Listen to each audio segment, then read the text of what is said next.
Hi, I'm Mike Maloney, Managing Director with Newmark Knight Frank. I'm here with Ron Schlecht, Founder and Managing Partner of BTB Security.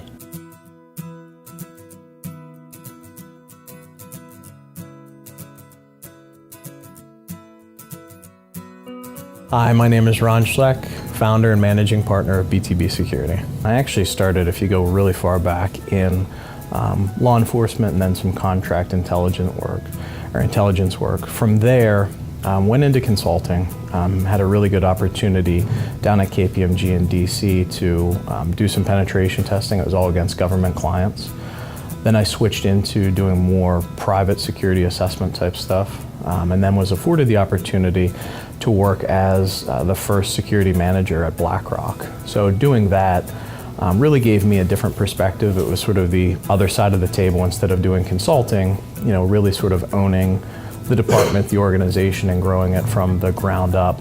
From there, kind of bounced back and forth, went from that back into consulting, really, kind of grew myself professionally and technically, and going back into consulting, building a practice with a few good folks, and then jumped back into the CISO roles for Harleysville and then Penn National Gaming as well. So for me, it's been a good mix of practical application of the technical pieces, not only doing the consulting, but then also sitting on the other side of the table and actually consuming some of those services. I think it gives me a little bit of a better perspective. It's not just do something with no background or experience, but I've actually been through and understand some of the intricacies of running an organization, and can actually empathize with the folks that need to do that and kind of balance out where business and then where security actually comes into that business. I mean, when we initially started, it was actually, we had non-competes with the companies that we were all working for. So we actually started off just doing forensic examinations and incident response, because it was the one thing that the companies that we worked for did not offer. So we were fortunate in that respect that we were still able to pull in some clients that way, and we weren't competing with any of our full-time jobs. Once we kind of worked all of them off, we went back to what we were used to providing in terms of the assessment services. And these are the proactive assessment services, things like the ethical hacking or the IT risk assessments, things that people are compelled to do or just do as part of their best practices. As part of that, we realized that we were really good at doing the breach response work as well. We were very, very heavily involved with breaking into so many companies and our clients that when we had a client that came up with a problem or they had a security incident that they needed help with, we were able to quickly detect how it was being done, because we kind of had that flipped mindset of being the attacker. So we knew what the next step was going to be, or we could at least get to the places of most evidentiary value, because we had been in that situation before. We knew what our next step would be if we were attacking that organization, and could kind of trace the steps back.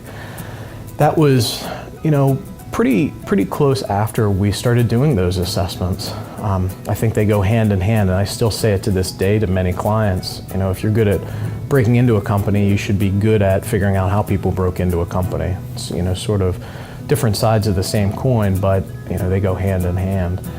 Not until really a few years ago did we start to offer that managed detection and response service. That, as an interesting story, was actually because we were doing a breach response for a rather large regional bank. We were doing that incident response. We had built our own tool set around doing that, and had basically gotten to the point of understanding exactly how the attack was being carried out and what the plans were, quicker than we had really been expected to do that. So we were able to find exactly what was going on, figure out what the next steps were, and actually put some protections in place so that it didn't continue or didn't get carried out. And in doing that, we actually had the client turn around and say, "Can you just leave this stuff in place?" We had talked about offering more of a managed security service, but not until that point did we realize that we actually already had the basis in terms of the technology to offer that. So, over the course of about a year, refined that platform and actually operationalized what we were doing and turned it into, what was essentially the first version of Radar.